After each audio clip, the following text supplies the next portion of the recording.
Hey there, this is Rue from the Clan of the Grey Wolf, and welcome to the first video in our Bargain Basement Anniversary Celebration. Yeah, that's right. It's basically been a year since we started our first video for Clan of the Grey Wolf, which is 16-Bit Gems #1, Illusion of Gaia, which you're watching currently. And I thought, hey, what better, cheaper, faster way to kick off Celebration Week than do commentary. So here I am, forcing myself to watch myself, which is not only excruciating normally, but the super awkward version of me in the very first video when I really had no freaking clue what I was doing. Oh, it's just beautiful. The best part to me, I think, is that this intro is maybe 2.5 minutes long of pure, unadulterated, non-cut rambling. Pardon me. Which you could probably sense with the many awkward pauses, which is me desperately trying to remember the script that I came up with. I learned my lesson. Well, not to toot my own horn or anything.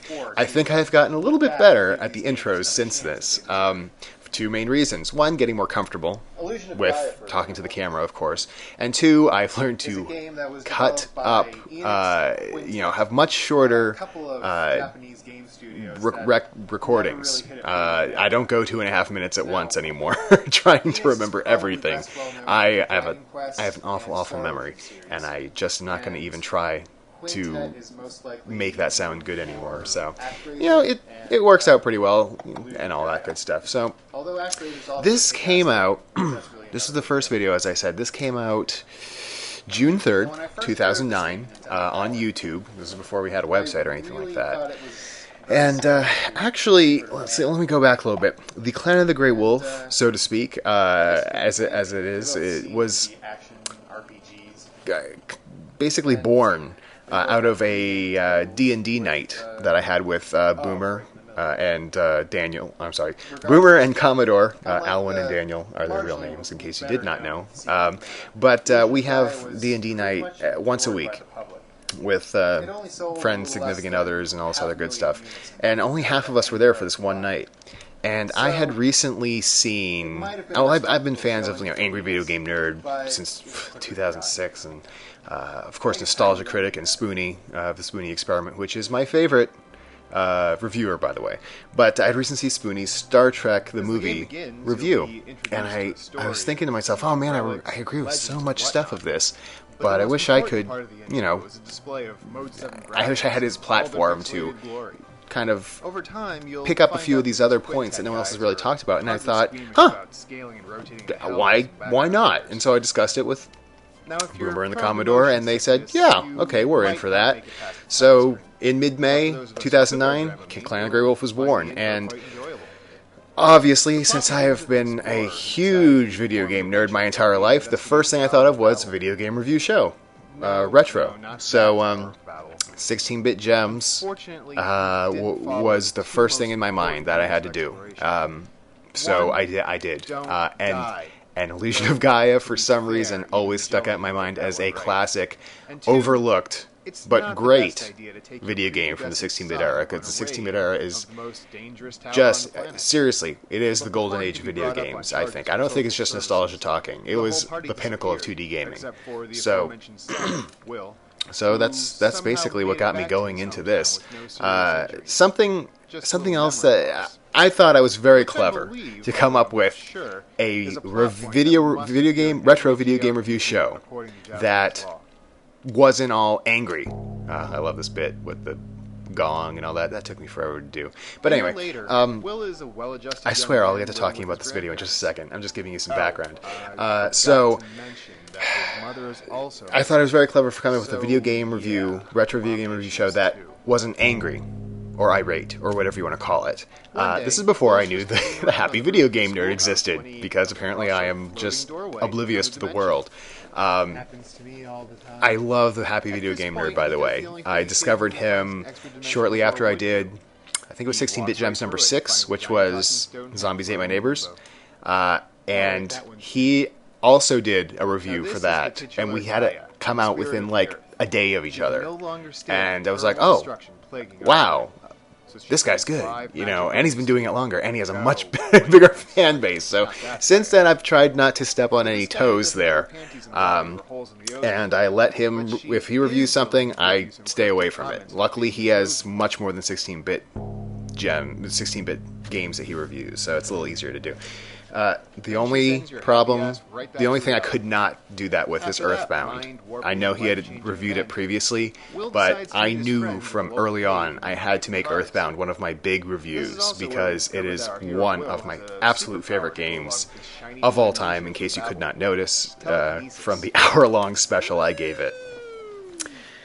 And my poor Logitech webcam just could not handle me going all woo in its face right there. Nor could the microphone, apparently. But so yeah, I started this off with very poor kind of video and sound quality. I mean, using a webcam, using a Logitech microphone. I am a whore for Logitech, in case you didn't notice. And something that I thought was kind of funny when I first started writing the script and so forth for Illusion of Gaia, and for several up until right before the Earthbound review, basically Commodore Daniel helped me.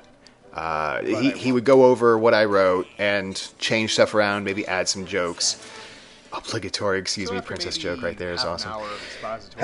But and it was especially important in the first few reviews, because the first go around with this Illusion of Gaia review, I was very sarcastic and nitpicky and like, oh, what's with this, the flute? Oh man, what an idiot! This is stupid. And then Jethro Tull. Couldn't let the Jethro Tull joke was too obvious to pass up. I'm sorry, I had to let it go. Or I couldn't let it go.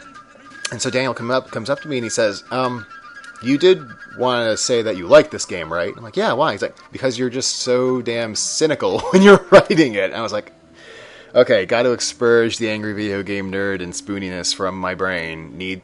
The challenge is to put forth a humorous, what I hope to be humorous review, without using the snark. And it's so hard, especially for people from our generation, because it's like what you grow up with.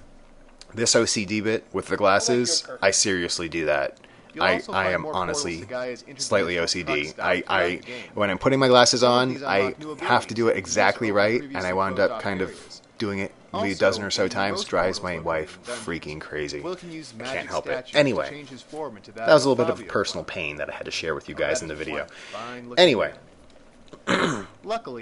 so it is pretty difficult to make an entertaining review for a good game, and I actually take it as a kind of personal challenge. Because I remember a long time ago, Spoonie had some sort of an Ask Spoonie or something like that. Someone asked him, why don't you review good games? And he said he just didn't really think, either it was really hard, or it was just not worthwhile. There's nothing funny, basically, about reviewing a good game. And so since he said that, I've been thinking about it. I was like, huh. That I've been kind of festering in my brain. I'm like, I think you can. I mean, no disrespect to the Spoonie one, ever.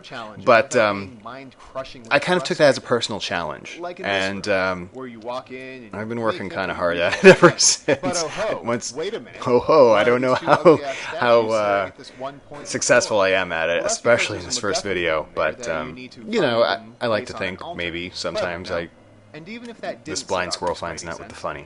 The dandelion girl in your pocket will offer you a hint. In fact, with this, and another problem was the delivery. As you saw with that intro video, and you'll see with the outro video, I had a problem with pacing in the talking.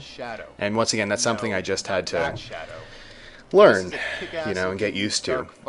It's not natural to talk in an empty room, unless you're slightly insane. But and later on in the game, and talking into this microphone when reading, basically just reading off of the script as I talk to a microphone with the gameplay footage going. The first time I did, I was very not monotone, but close to it. And, Commodore was listening to it. He's like, I think you should give this again with more inflection and so forth. And it was a little unnatural.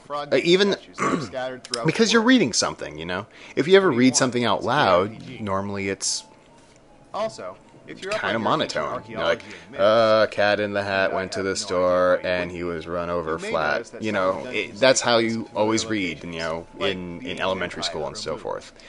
So I had to get over that, and I had to learn how to put inflection in the voice. Now it's just more natural to have that inflection, because if you're not interested in what you're talking about, if you don't appear interested, why should anyone listening appear interested? That is one of my hardest, one of the biggest things I had to get over. Sorry, the emoting thing got me every time. But so this is this audio that you hear was my second full run through doing this, and I think it came out a lot better than the intro and outro. It's the little things that you learn. Getting to the actual game for a little bit. One of the things that really really impressed me as a teenager when I played this game was the emotion, the slightly adult themes. You got your slavery and stuff like that. I kind of reiterated what I'm saying right here, but that's the kind of thing when you're a teenager and a video game usually is like Mario or Yoshi or something, Sonic, stuff that is kind of kiddie-ish, but when a game comes at you and gives you adult-ish themes and doesn't talk down to you, you feel you feel a little bit more enamored to that game. So that's really stuck it with me for a long time, and I appreciated that.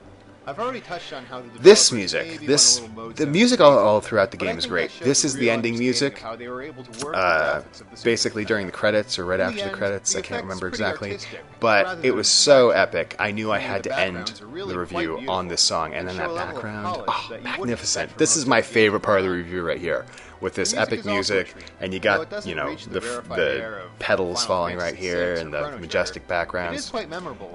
This is a beautiful game. I mean, come on. And here I'm back. Great. You see my little game collection back there, kind of. I am so anal retentive.